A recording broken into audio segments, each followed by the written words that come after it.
Hey y'all, welcome back to another episode of Mountain Murders. Hey, I'm Heather. And I'm Dylan. And if you've been following the podcast and also our marital woes, you'll know that it took Dylan another 30 minutes to get ready to do this particular case. That's a damn lie. It's not true. I was like, okay, are we ready to record? And you said yes. And so I gathered my coffee, set everything up. And I'm like, where is he? Come back out. You're like outside smoking again. Well, I took that as you need to finish up doing whatever fuck you're doing and come on. So I was finishing up. So then it takes him another few minutes to finish what he's doing, come in, get his chair. He has a particular chair he likes. He had to set up his chair, his area, get his little water. It's my lucky chair, baby. Dylan, this podcast is going to be the cause for our divorce. Is it teetering on the brink? Yes. Only you, our listeners, can save us by giving us your money. No, I'm just kidding. Make it worth my while to do this with. Look, I can't financially afford to divorce you and stop podcasting. But that is not the case. She can stop right now and it won't affect a whole lot.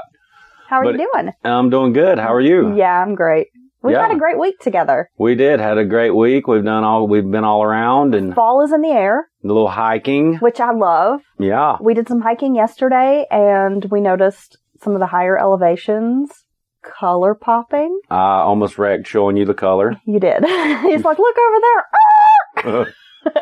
But yeah, we get a little red and yellers in the air. Yeah, it's beautiful. We may post a few of our photos from yesterday on the Mountain Murders page. Yeah, we want to bring everybody along with us. Well, for those who live in the mountains, you maybe have noticed, but we have some folks who listen that are outside the region, so they might enjoy seeing some of those pictures. Yeah, we have a lot of folks outside the region. If I sound a little funny today, I have two things going on. One, my allergies are in, high gear. Like, I don't know, I woke up and I'm all stuffy and gross. Well, we've been snotty for 2 weeks. Well, we basically have.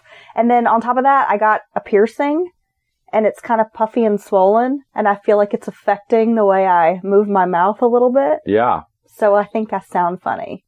Maybe. Till you get used to it. Yeah, maybe. I don't know. Plus, it's just swollen, so I think it's just a little puffy, and it's like hard for me to move my face around. I don't know. Okay, enough about us and Heather's self-inflicted harm to her lip. I know. So if we sound a little funny, or if I do, that's probably why. Yeah, it's just her. I sound perfect. You are always perfect. So what are we going to dig into today? We have another serial killer to get into. Okay. This is actually probably a lesser known serial killer. That's what we like around here. Honestly, I stumbled upon this case and was like, what? How have I never heard of this guy? I know. And it's crazy. So are you ready to get into it? I am. Let's do it. We're going to be talking about Thomas D. Huskey, otherwise known as the Zoo Man. Okay, I've never heard of that. Right? The Zoo Man? Yes. Okay. Yeah, so this is a good case. Let's get into it. I'm also going to mention it is a graphic case. I have some actual, testimony from the court records, and it's pretty detailed. So, yeah, it's going to get a little gruesome. Yeah, I feel like most of the mountain murder family, that's what they're looking for, but some people like different kinds of true crime. Yeah. So super descriptive and gross gets you, maybe you pick another episode. Yeah, perhaps, but let's get into this. So Thomas D. Huskey. A hunter finds a body off of Cahaba Lane on October 20th, 1992. So taking it back a few decades. Okay, early 90s, good time. The victim's name was Patricia Rose Anderson. She had been strangled, bound, and left under an old mattress. She was also pregnant. Wow. So starting off with a pretty horrific crime. Well, yeah, I'm sure the people who found that remember that one. Yes. Well, days after the first body was discovered, while investigators are out combing the area, they find the remains of another woman in the same area, and then another in a nearby kind of brush thicket. So 3. Then the bones of a fourth woman were discovered. Wow. So short period investigating this one crime, and you find basically 3 more bodies. Yeah, this is definitely a dumping ground. It is. Of the 4 women found, several had records for prostitution. 3 of the 4. were like known prostitutes. They've always been preyed upon. There were no witnesses to these killings. However, an investigator who was with the Knoxville PD recalled that a few months before this particular killing, that a woman had came to the Knoxville PD with a story of a rapist who had tried to rob her. And the woman claimed to have been abducted, brought out to a secluded spot, bound, raped, then robbed. The woman denied being a prostitute, but the detective went ahead, took her to the spot where the crime had taken place. When the detective and the woman pull up to the spot on Cahaba Lane, there was a man's vehicle parked there.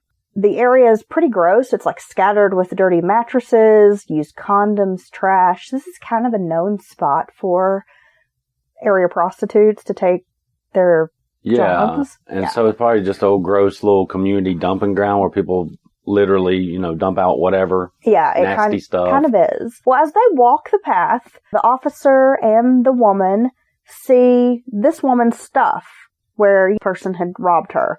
They also saw another girl naked and on her knees with a man. Some reports say he was actively abusing her, roughing her up. Well, the man gets arrested. The women will, admit basically later to being prostitutes, but both are going to refuse to testify against the guy. So the man, Thomas D. Huskey, is going to go free. Wow. Yeah. So they had their hands on him. They didn't even know it. Pretty much.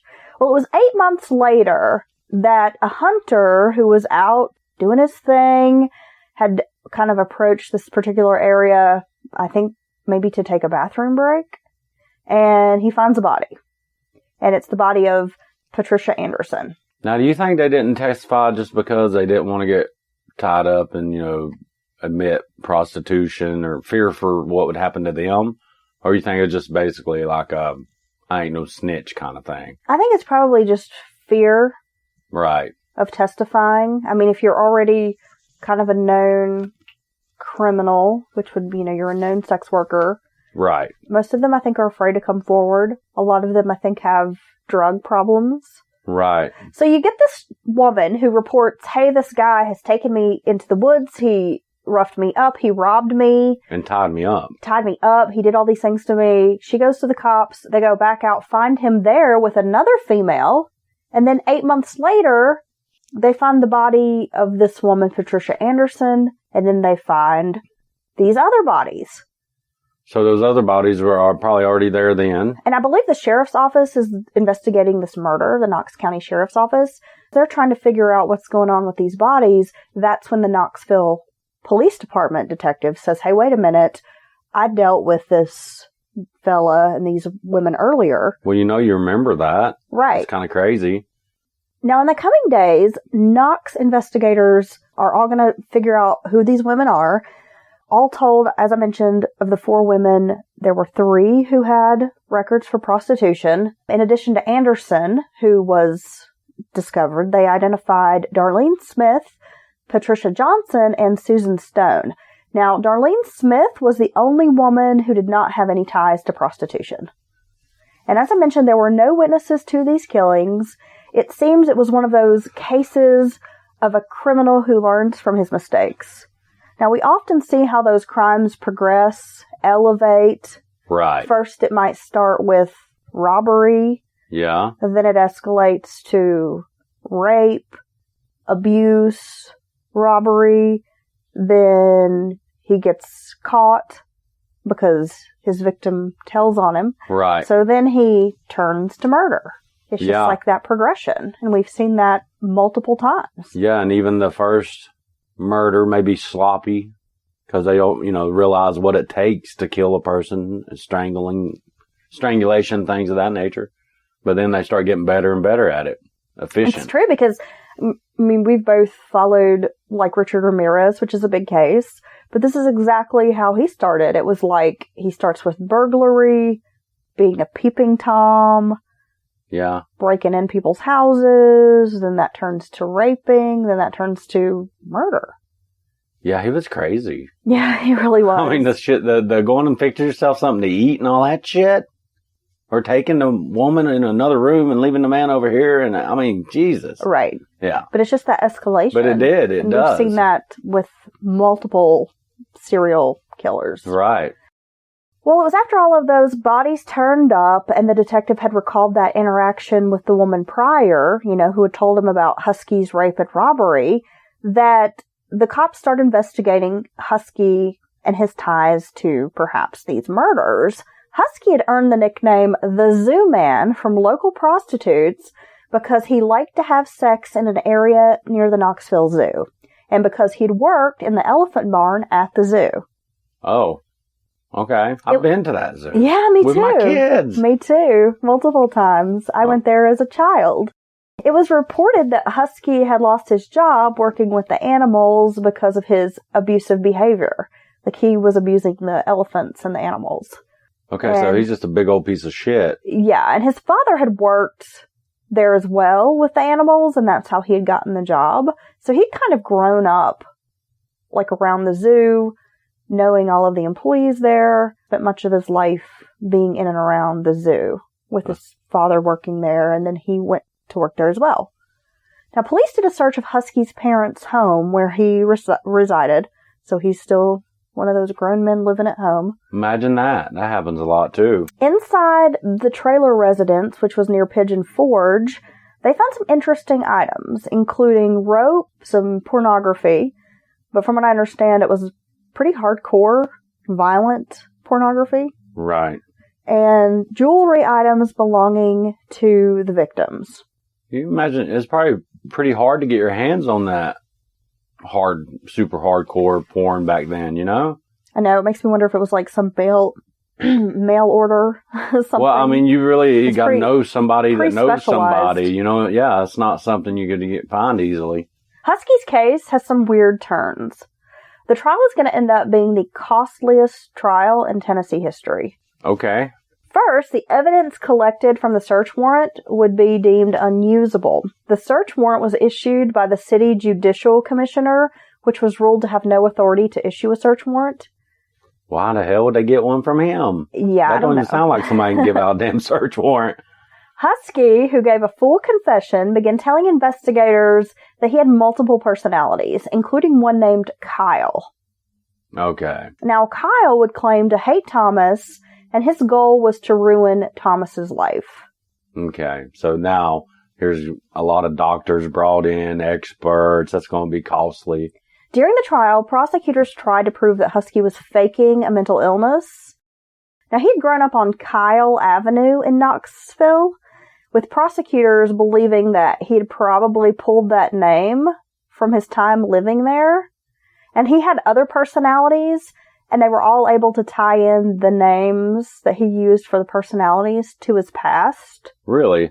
So they're like, this guy's faking it, and he's just, coming up with names of people he already knows. Well, I was going to say, that's a kind of a dangerous tactic for the prosecution to try to do, but that bit of information is pretty straightforward. Other personalities included Larry, Jericho, and Timmy. Now, they already have this problematic search warrant, so the judge threw out Thomas's confession, because right off the bat, he's willing to talk to investigators. I mean, he's spilling the beans, telling them everything. But he's faking this multiple personality thing, they think. So they've lost the rope, which possibly could have been linked to the victims. They've lost the hardcore porn, which is always good, especially in these more conservative juries, as far as painting a picture of the offender. Exactly. And that's a big blow to the case. They're going to throw out the confession. The judge is going to say it was a coerced confession and that they can't use it in the trial. Investigators and the prosecution believed that Thomas was faking the personalities. Most of what he exhibited was learned from television, they think. The police said Thomas knew exactly what his rights were when he confessed, and that he showed no remorse. So when he walks into the room with investigators, they start doing the interview. He was read his rights. He totally understood exactly what was being said to him. As he's telling what he's done, he has no remorse. And then he sort of like flips the switch on, well, I have multiple personalities. Yeah. just from what I understand as far as these multiple personalities go, is that you can't just be like, oh, hold on just a second, this one wants to talk. That's not how it works. No.